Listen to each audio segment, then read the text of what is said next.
Hello and welcome to Sleep with Ollie.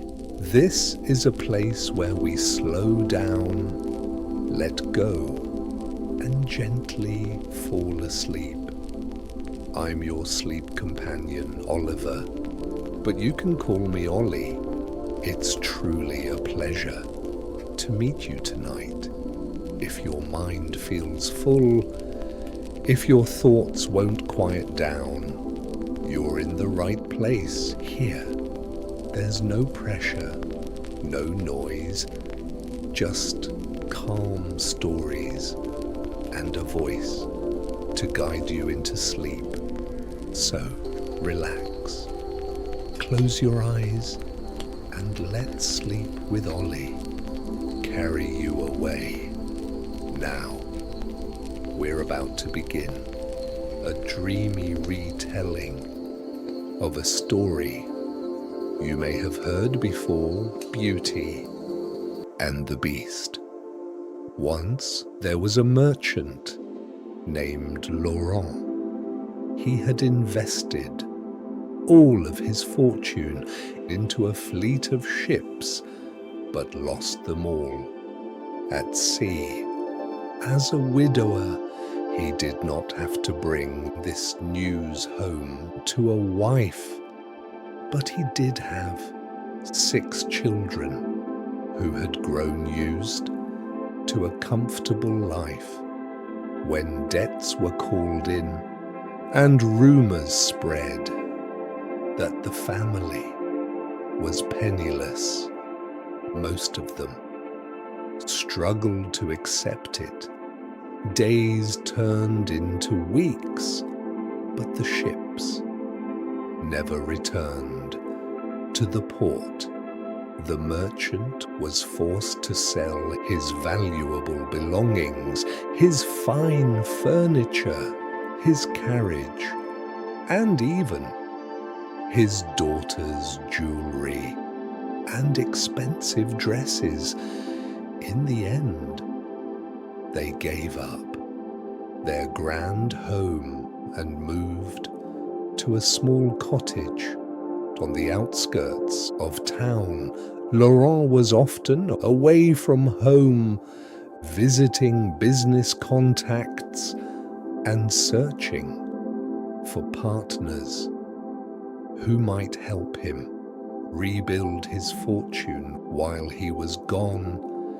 His children, 3 boys and 3 girls, were left to manage the house on their own, even though they were nearly grown. The 3 boys and the 2 eldest daughters were quite unskilled in the ways of daily life.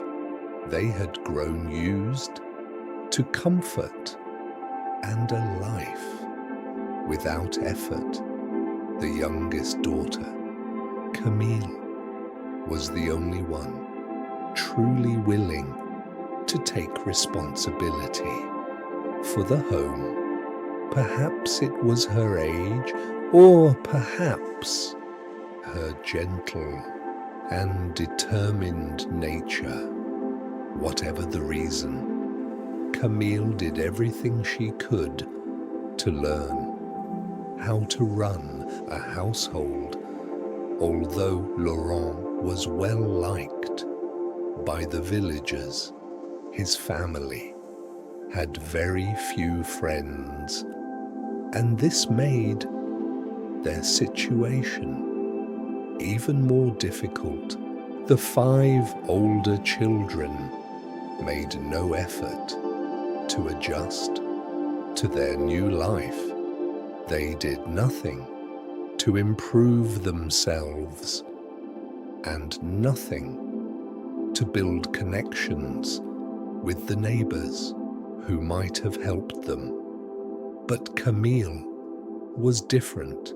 She asked the villagers for help, learning how to bake, how to sew, how to tend a garden, and how to care for chickens.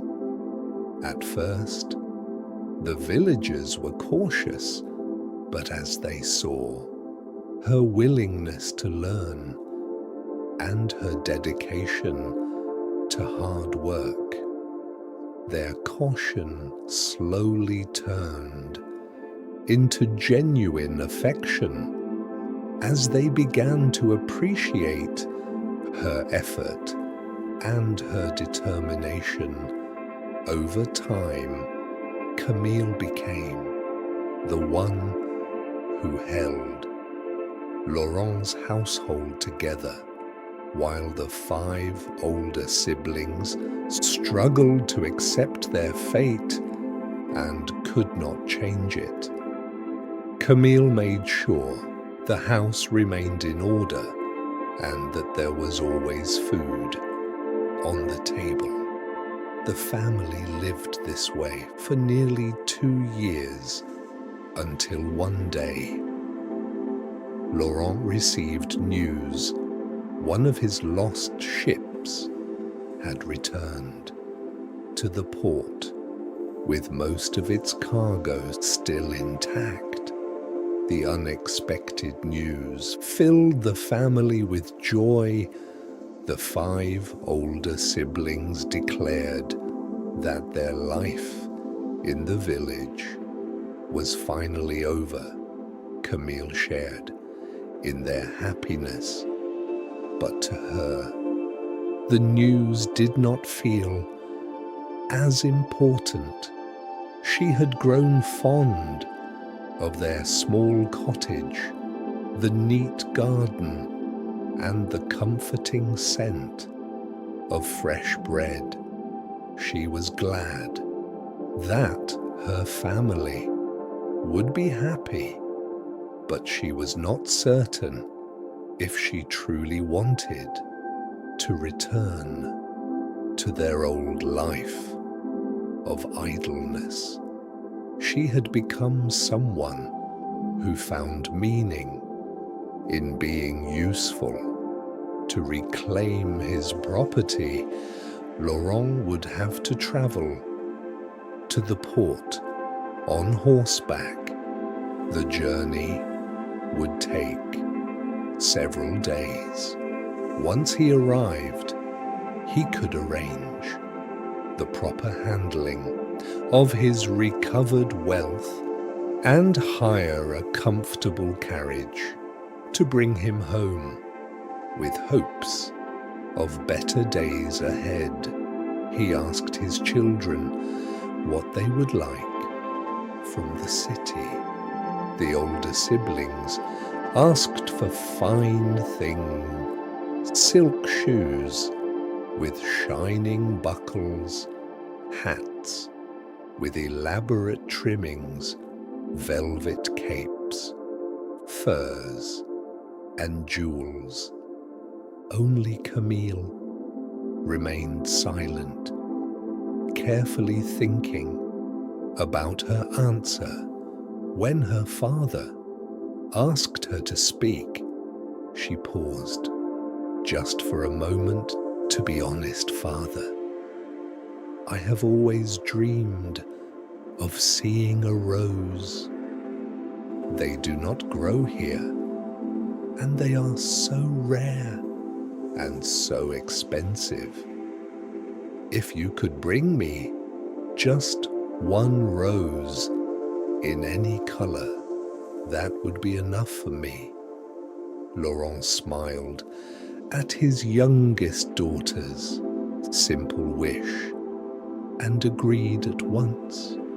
Privately, he also thought he might bring her a small necklace or some other little gift to go with the flower. On the morning of his departure, the weather was calm and beautiful.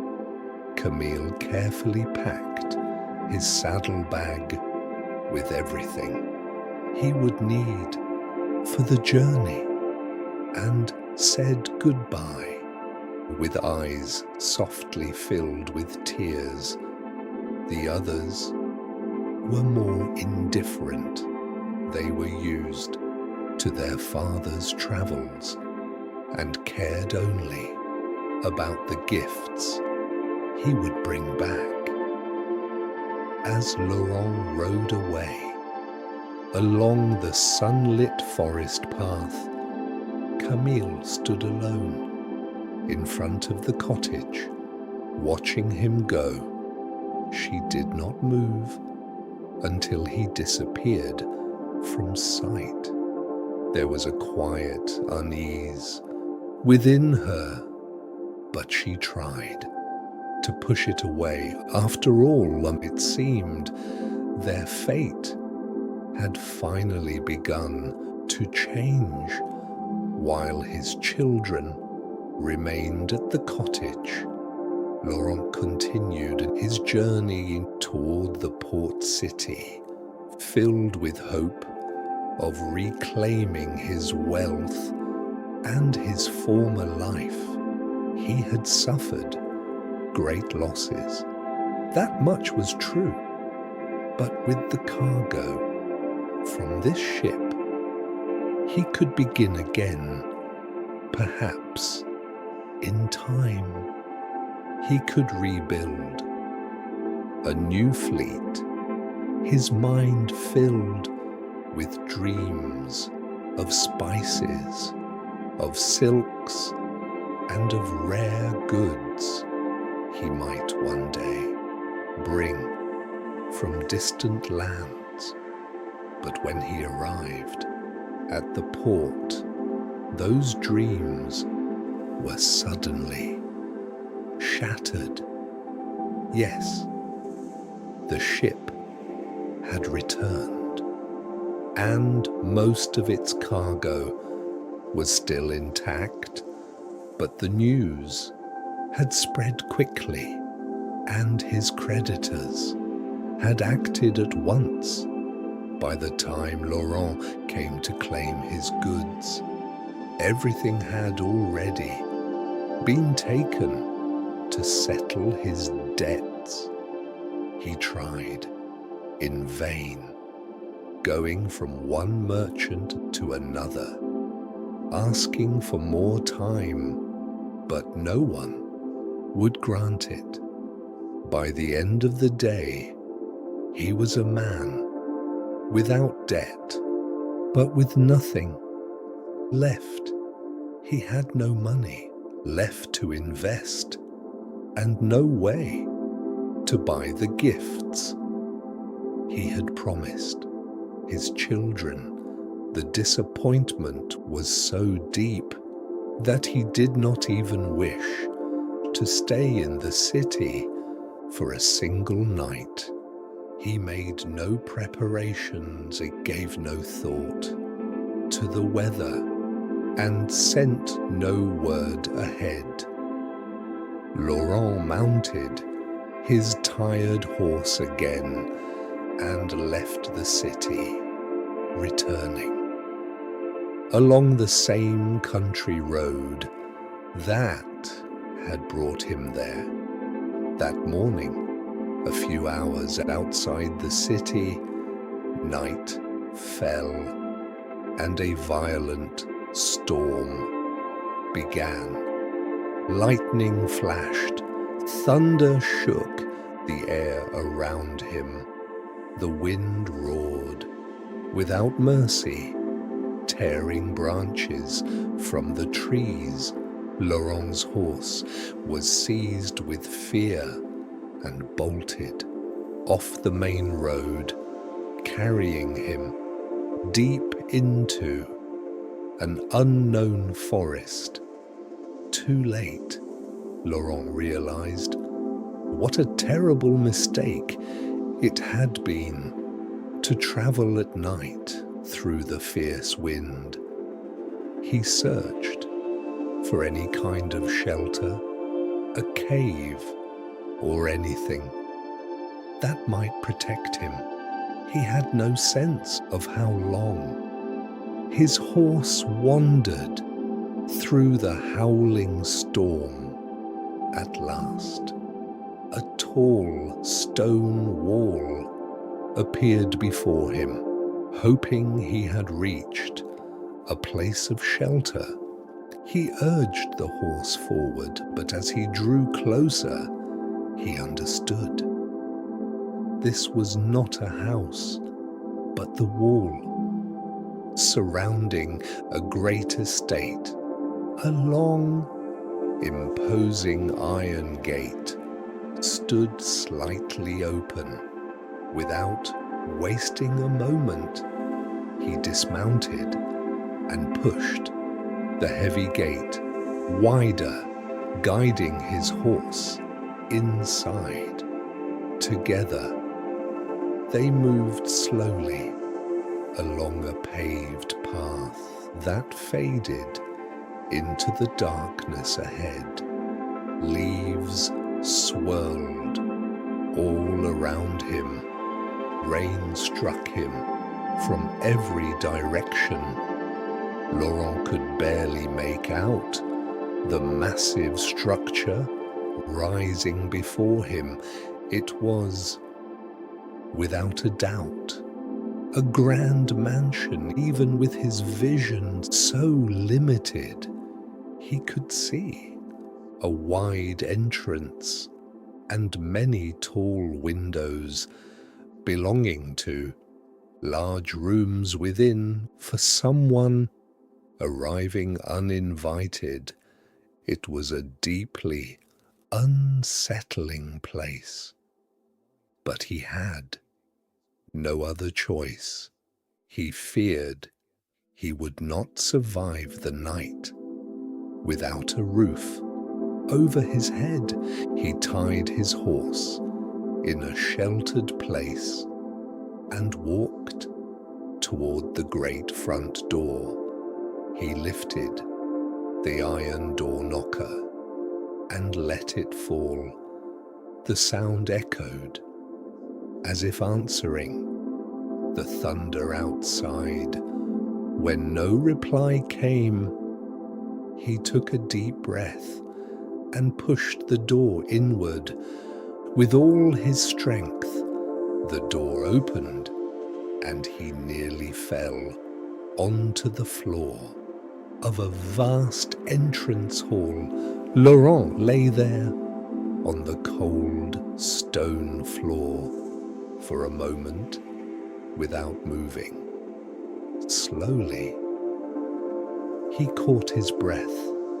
The silence around him was deep and unsettling, yet through the narrow opening of the door, he could still hear the rain falling hard outside. He felt a quiet sense of relief, knowing his horse was safe. He slowly rose and looked around. In the dim light, he stood inside a vast entrance hall. On either side, curved staircases rose upward, and suits of armor stood as if on guard. Directly ahead of him, large carved double doors waited in silence. The stillness inside the house was deep and heavy, as if even the smallest sound would echo. And yet, a soft light was spilling through the narrow cracks of the doors. In front of him, he called out once, then again, asking if anyone was there, but no answer came. He took a slow, steady breath and began walking toward the light. He gently pushed the doors open, stepping inside and letting his eyes wander across the room. The fireplace burned brightly in a deep, wide hearth. In front of it, a table was set for one, with simple dishes a carafe, and a large drinking glass. His gaze drifted to the other comforts of the room, upholstered chairs and tables carelessly scattered with books, and still there was no sign of the owner. Laurent sat down somewhat hesitantly in one of the chairs and waited for a few moments, but before long he found himself unable to look away from the food on the table. The sight of the bread and the smell of roasted meat pulled at him as the minutes passed. His stomach growled loudly, and still no one appeared. At last, he could resist no longer. He stepped toward the table, and at first he took only a small piece of bread. Then, slowly, he ate the entire meal. For nearly an hour, he sat there in quiet and in a strange, gentle peace. Perhaps the owner was not here and had taken shelter from the storm somewhere else, he thought. He took a deep drink from the rich liquid in his glass and finished the rest of the meal with hunger. Yes, he told himself, the owner was away, and in the morning he could explain everything. After finishing his meal, Laurent leaned back comfortably in his chair and drank the remaining liquid from the carafe. The fire danced before his eyes, crackling softly and filling the room with a warm, soothing glow. After draining the last drop from his glass, he reached into his pocket and took out the letter about his recovered ship. Only a short time ago, he had been full of hope, but now those dreams had faded. Once again, he placed the letter on the table and, without even noticing, pushed it aside, and soon he fell into a deep sleep. He passed the night without dreaming.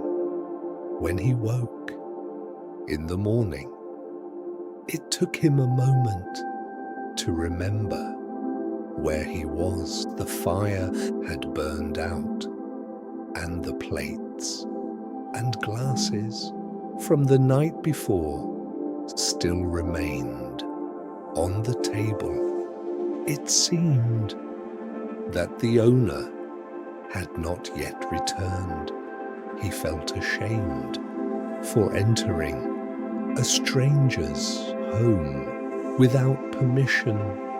The weight of that feeling grew heavier, and instead of waiting, he decided to leave quietly.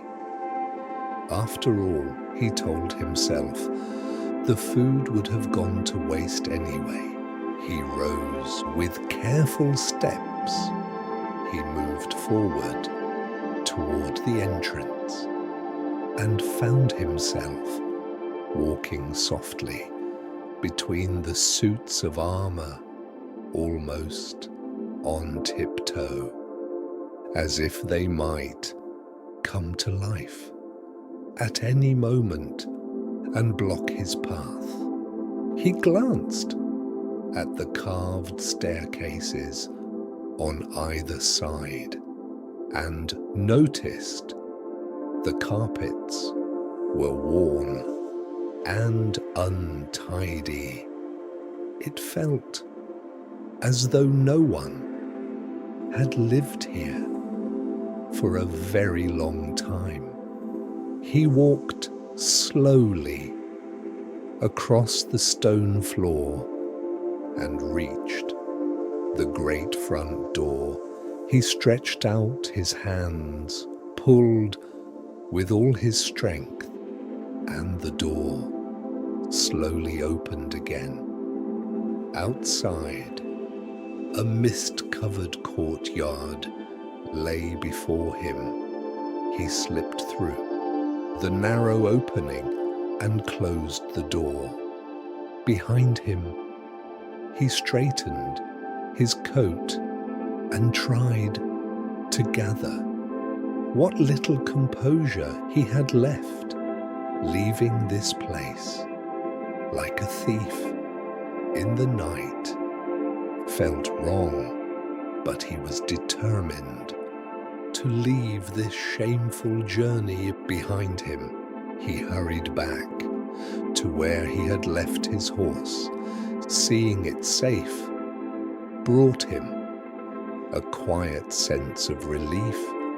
He reached into his saddlebag and took out an apple left from the provisions Camille had packed and fed it to the horse. Then he untied it and began to lead it slowly down the stone path.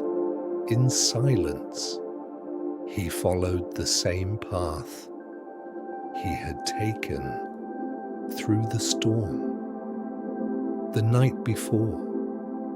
As he turned to look back, he saw the dark mansion rising in the daylight. It was a truly enormous chateau.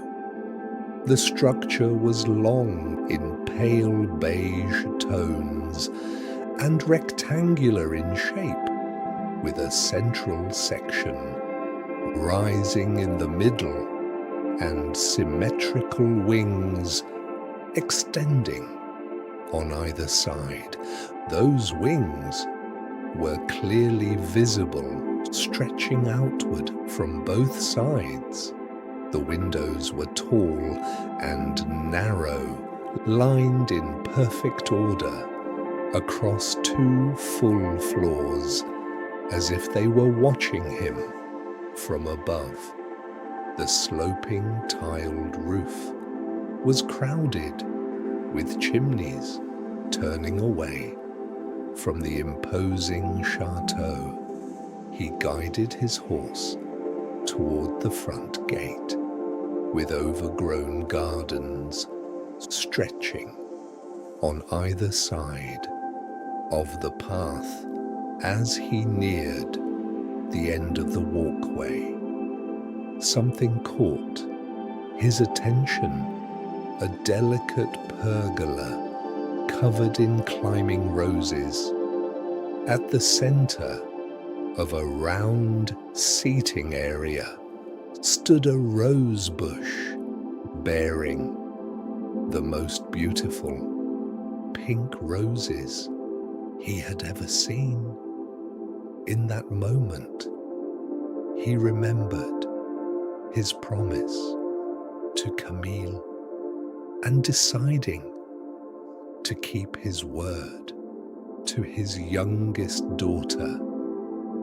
He took out the knife from his bag and began cutting the roses. One rose would not be enough.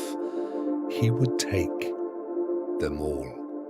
He became so absorbed in what he was doing that he did not hear the approaching footsteps.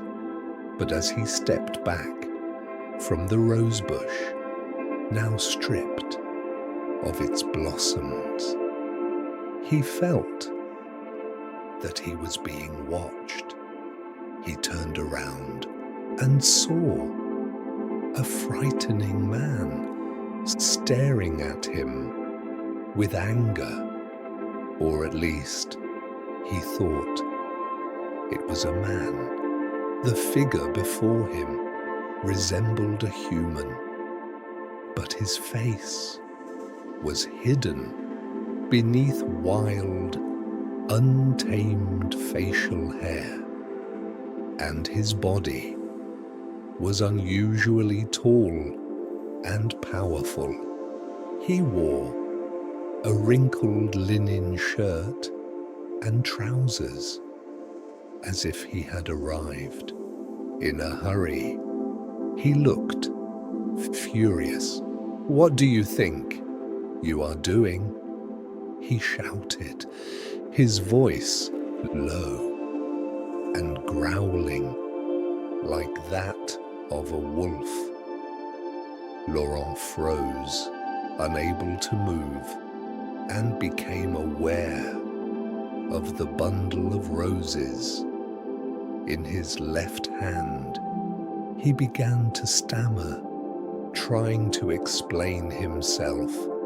He said he thought no one lived here, he added, that he believed the roses would not be missed, and finally he told him that he had promised to bring a rose to his daughter. The harsh and terrifying expression on the man's face did not change.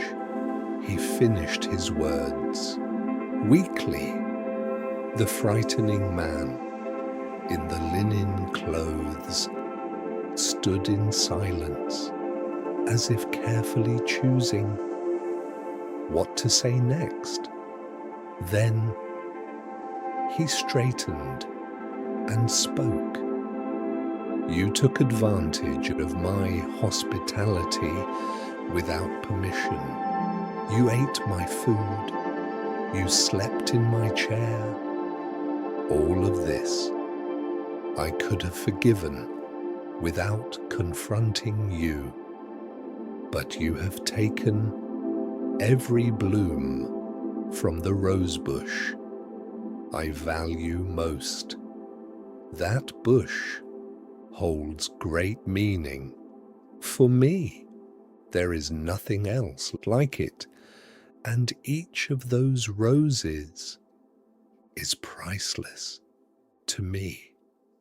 You will pay for what you have done."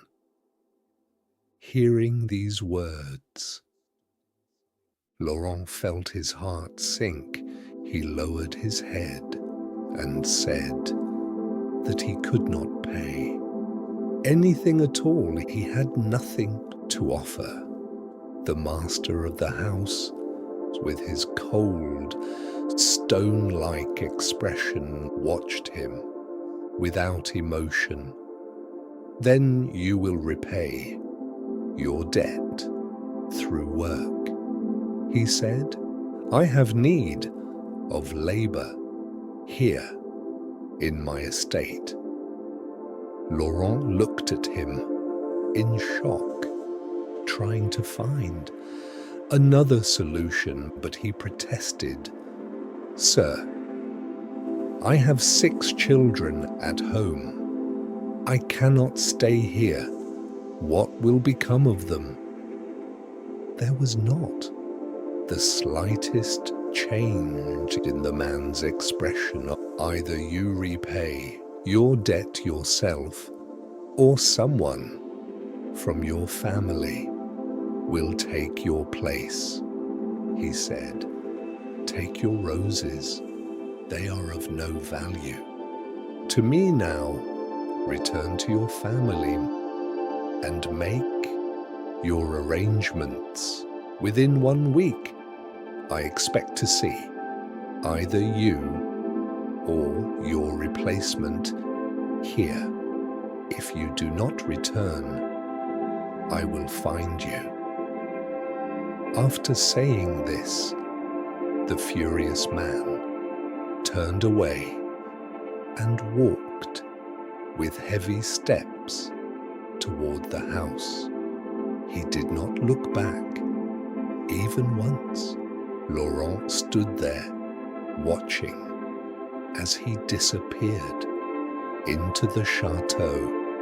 Laurent had no choice but to return home and tell his children what he had done. He did not know how he would say it, but he would have to find a way for them to manage in his absence. Perhaps, he hoped, the man's anger would fade and he would not be kept there for long. The storm had passed and morning had come.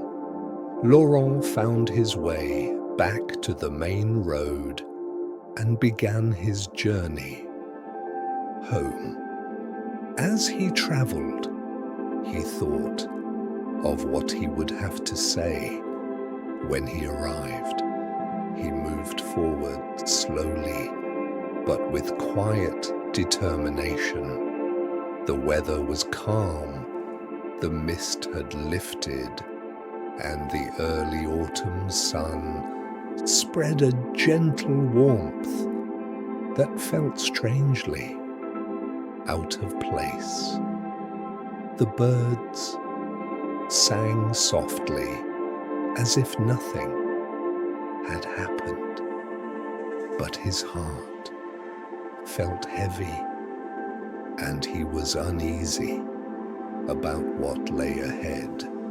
Late that night, he arrived home. His children greeted him with excitement because they were all expecting gifts.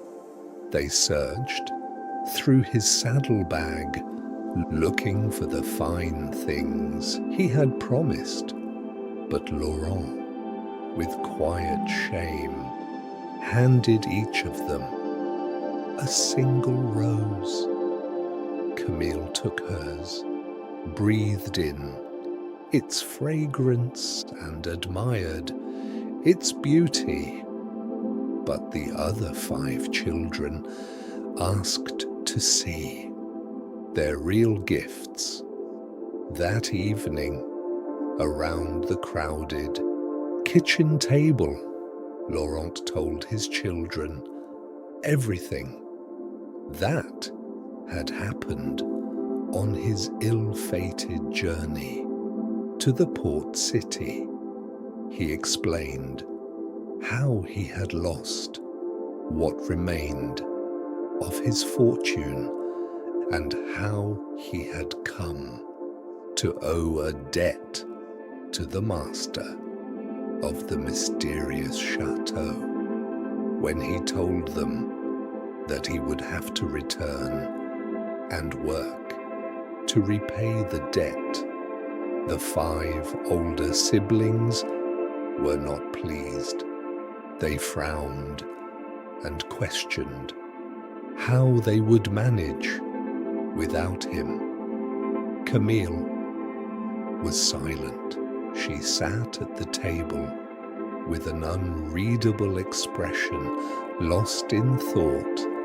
At last, she spoke. Her siblings turned to her in surprise, for Camille was not one to voice her opinion so openly. Camille said that she would go to the chateau in her father's place.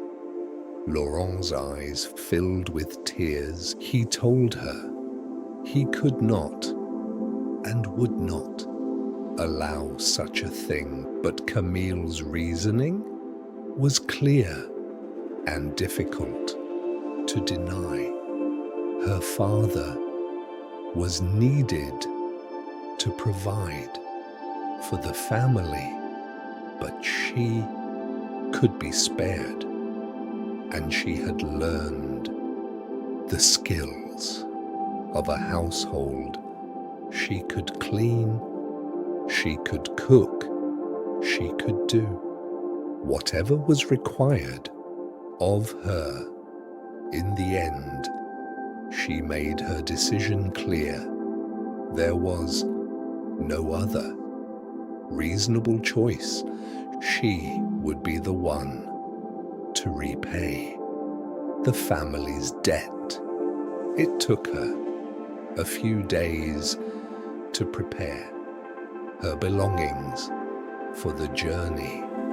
As the rose her father had brought her began to fade, she placed it between the pages of a book to dry. It would remind her why she was leaving home to work for this frightening stranger in a distant and lonely estate.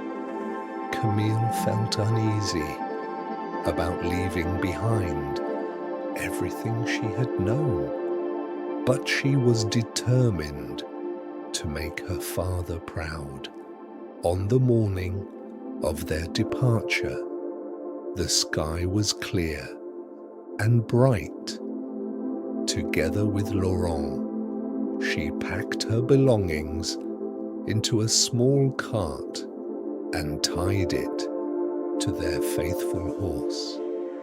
The chateau was nearly 2 days away by this journey. Laurent knew of an inn where they could rest for the night. Along the way, her siblings gathered in front of the cottage to see them off. Among them, there was a sense of relief and a quiet, unspoken admiration. They were glad that they would not be left to fend for themselves for long.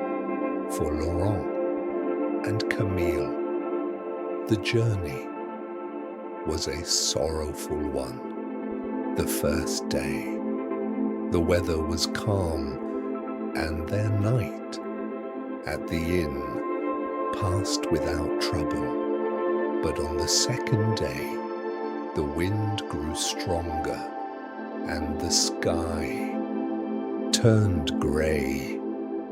Autumn had begun to make itself known in the forest. Brown leaves drifted across the road, and the wind whispered through the trees. Their faithful horse moved slowly forward, carrying them closer to what felt like an inevitable end. When Laurent saw the turn leading from the main road toward the chateau, the weight in his chest grew even heavier. Noticing her father's sorrow, Camille gathered her courage and looked at him with a gentle, reassuring smile. "Do not worry, father," she said softly. "I am strong. I will be all right."